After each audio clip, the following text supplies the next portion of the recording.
On this sunny Friday afternoon, Mello just took his headset and listened to the new FEN album and the new BLACKBRAID album just under this beautiful, beautiful sight.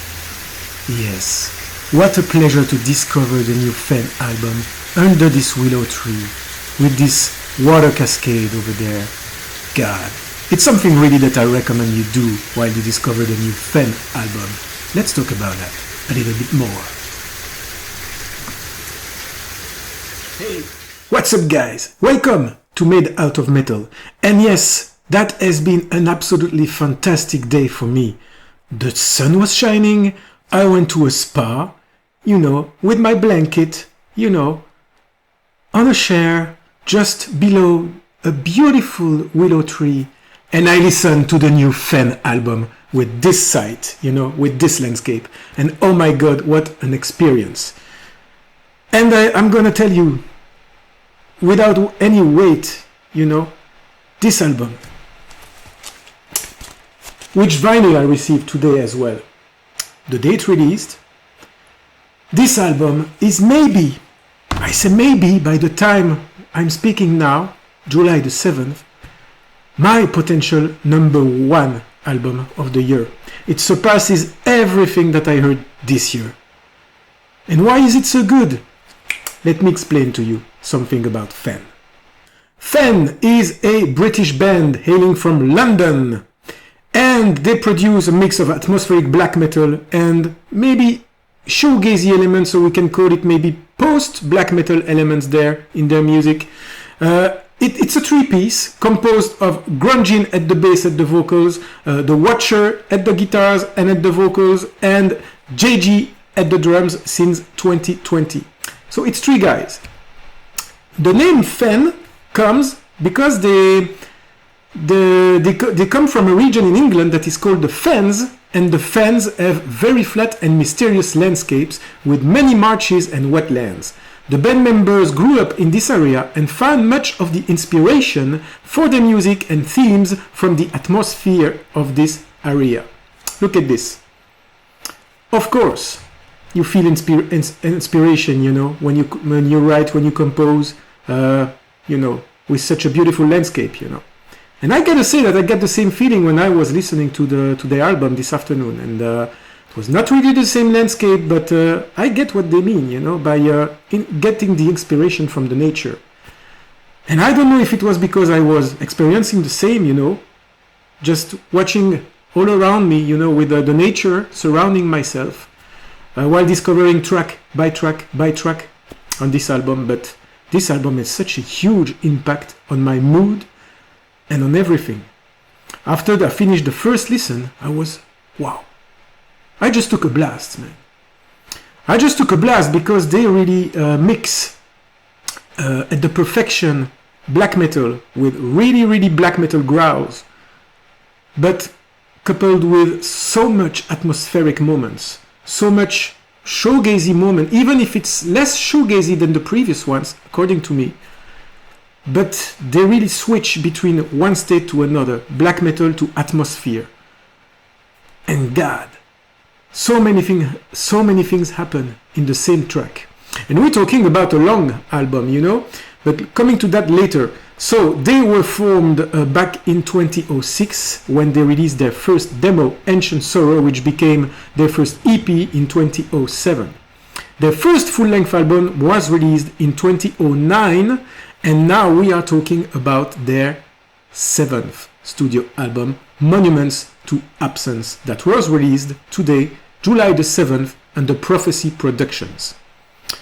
The album, let's talk about the album. It's 8 tracks for a total playing time of 67 minutes. Yes, I can hear you shout already. It's fucking too long. No, it's not. It's a fucking great album. For 67 minutes, you get to the end, you say, what? Already? And you have the impression that the album lasted like 35, 40 minutes. You don't see the time pass from the start to the finish of this album. It's absolutely phenomenal. So they have only one video recorded that you can see on YouTube that was in the intro on my video. It's the intro track, Scoring Ignorance. And it's you have to know that it's the shortest track of the album, which is already 6 minutes and a half. And it's the shortest track. It's really more like black metal riffs there, you know. But then when you get to the second track, which is the title track, Monuments to Absence, which is 9 minutes and 24 seconds, by the way, you start feeling this combination of black metal and atmospheric moments, you know, also incorporating some shoegazy elements. And that's what I love, you know. If you like some shoegazy black metal bands such as Alcest, you will love FEN. If you love melodic black metal in general, you will love FEN.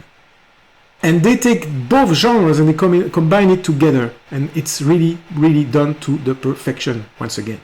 It's absolutely phenomenal. Let's take a listen of a passage of this Monuments to Absence track.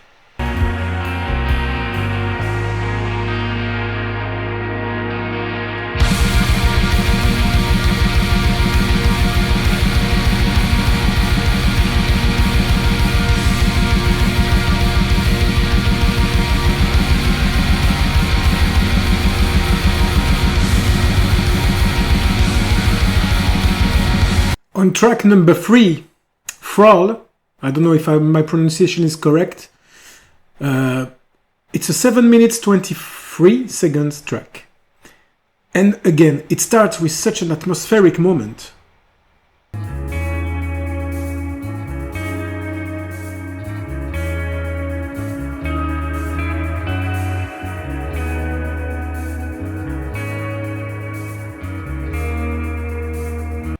And then, in the middle of the track, black metal speed, speedy drums, everything comes there, once again.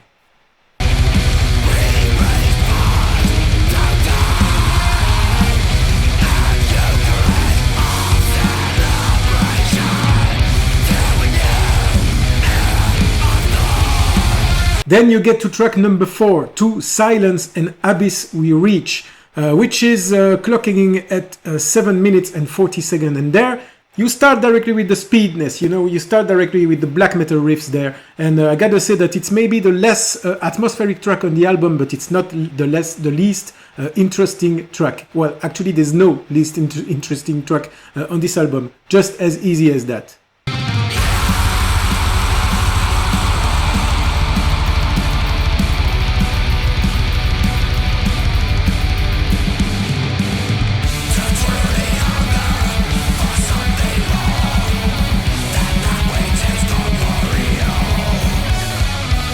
Then we reach track number 5, Truth is Futility, and it's maybe one of my favorite tracks of the album. It's 9 minutes and 36 seconds long. It starts with great atmospheric moment, and then you move from a state of mind to another and back to the previous state of mind of atmospheric moment.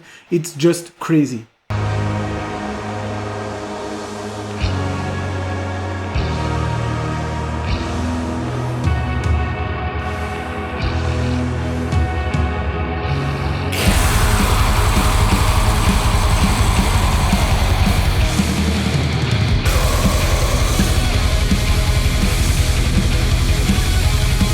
And then the next track on the album, track number 6, Eschaton's Gift, is maybe, I gotta say, the most black metal song on this album here. Just take a listen. It's 7 minutes, 53 seconds.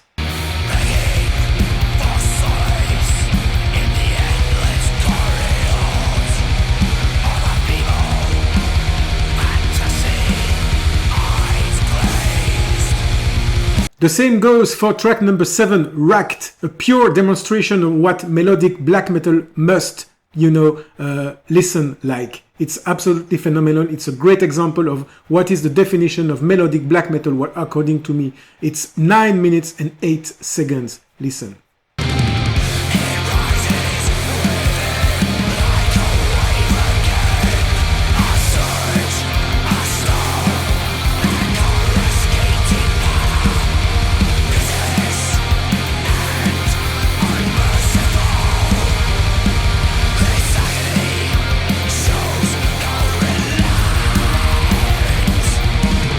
And then we reach the final track, track number 9, All Is Lost, is the longest track of the album, 9 minutes and 42 seconds. And this one here starts with a great atmospheric passage, you know, really calm, really quiet, really ambient. And then after 3.5 minutes, you get again to this black metal riffs, you know, and very, very drummy, very speedy, and all along until the closure of the track and also the closure of the album.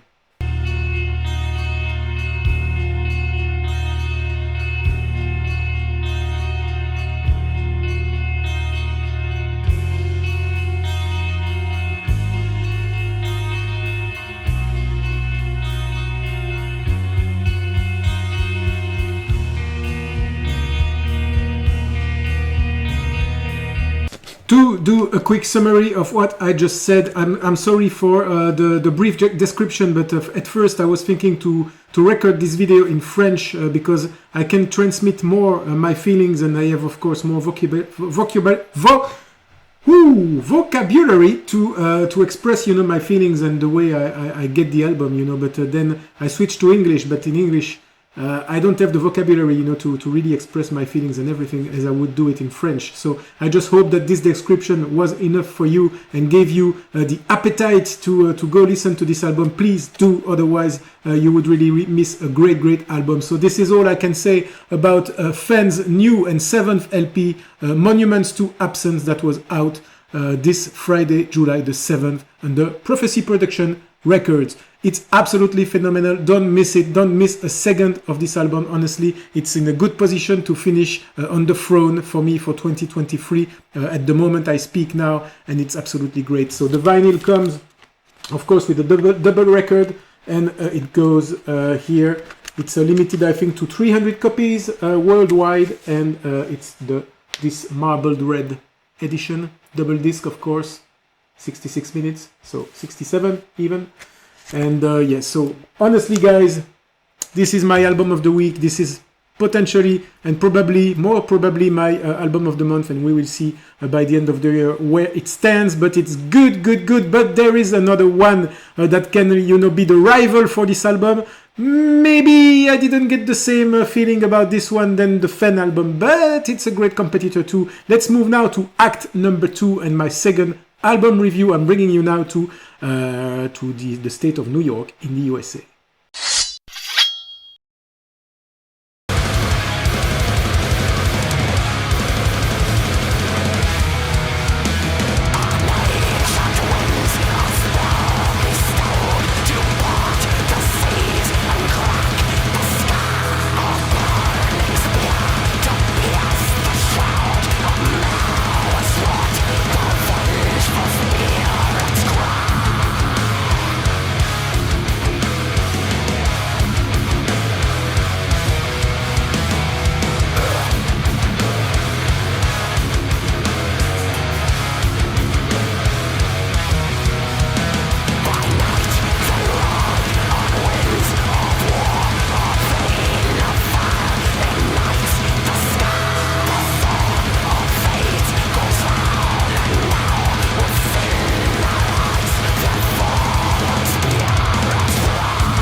Last year in 2022, the world discovered the debut album from atmospheric melodic black metal act BLACKBRAID, who is a one-man band, and the guy behind it is called Sga Gazawa, and it's in a I guess it's in a Native American roots name, you know, because the guy is of course Native American, and he incorporates in his music a lot of Native American folk music there. You can hear on the album, on practically all the tracks, some discrete passages of flute, you know, things like that. That comes from the Native American folklore, and the guy behind, so is alone, is doing everything by himself, and he started in 2022 with his first LP just out of nowhere, without any demo, without any EP, nothing, out of the blue. Poof! Here is my album World. What do you think about it?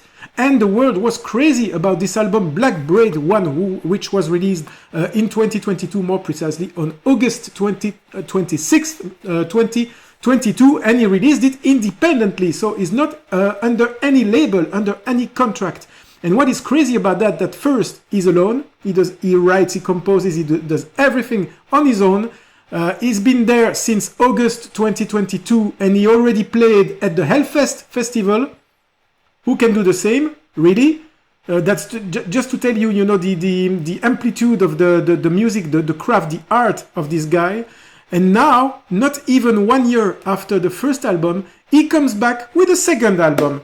And people were saying back last year in 2022, well, it's not really an album, it's more than an EP than an album, because it was only 36 minutes long. But 36 minutes is great. Yeah, but if you remove the 2 instrumental tracks that are interlude, it's nearly 7 minutes less, so the album is maybe 29 minutes, so it's more an EP. So what the fuck, even if it's considered as an EP, it's absolutely phenomenal. I remember that this album last year, everybody on YouTube was talking about this album. And believe me, he just leveled up. Because Black Braid 2, that released the same day as FEN, so July the 7th, 2023, this time is not 30-something minutes. So you have no excuse to consider the talent of the guy, because the album is also 66 minutes long. It's 10 tracks for a total playing time of 66 minutes. The shortest track, you have instrumental parts, which are, by the way, crazy. The intro track is instrumental. You can hear these, you know, Native American sounds, you know, with the flute, with the solo, the acoustic guitar, you know, and you will have 2 instrumental tracks like that in the middle of the album. But then you have tracks that move from 4 minutes for the shortest one, 4 minutes and 37 seconds. The second track of the album, by the way, The Spirit Returns. That was my introduction here as a video clip.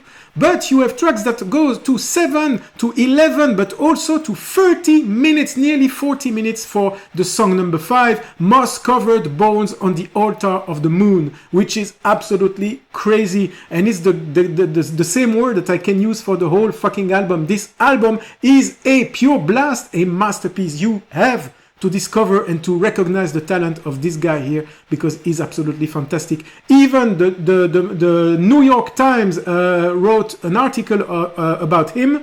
Look at this. And the guy has been there for not even a year.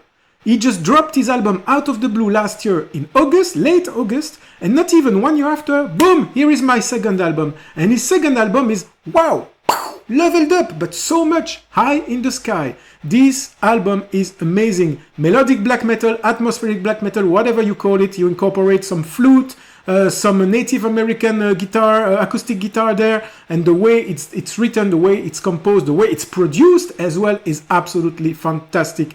My regret is that the vinyl for the moment is not located in Europe, so if you want to order it, you will pay $70 with the, you know, with the transportation fees. And of course, if you, like me, live in Belgium, we'll pay also $30 for the customs, so which means that it's 100 euros. What the fuck? So for me personally, I will wait for a European retailer, maybe, where I can get my hands on a copy of this album on vinyl, because I definitely want it. I have the first one in vinyl as well, so this one, I want it in my collection. There's no question about that. So I will just say, drop that like that, you know, just trust me, you know, when I talk about an album like that, it's really, that it's very, very good. And if you tell me the contrary, I just don't get it. Put what you think in the comments down below. If you already listened to this album, or whenever you listen to this album, what do you think about it? Seriously, give me your thoughts about this album, and also about the FEN album. FEN album, by the way, getting back to FEN, I contacted the guys on Instagram, and I will have the pleasure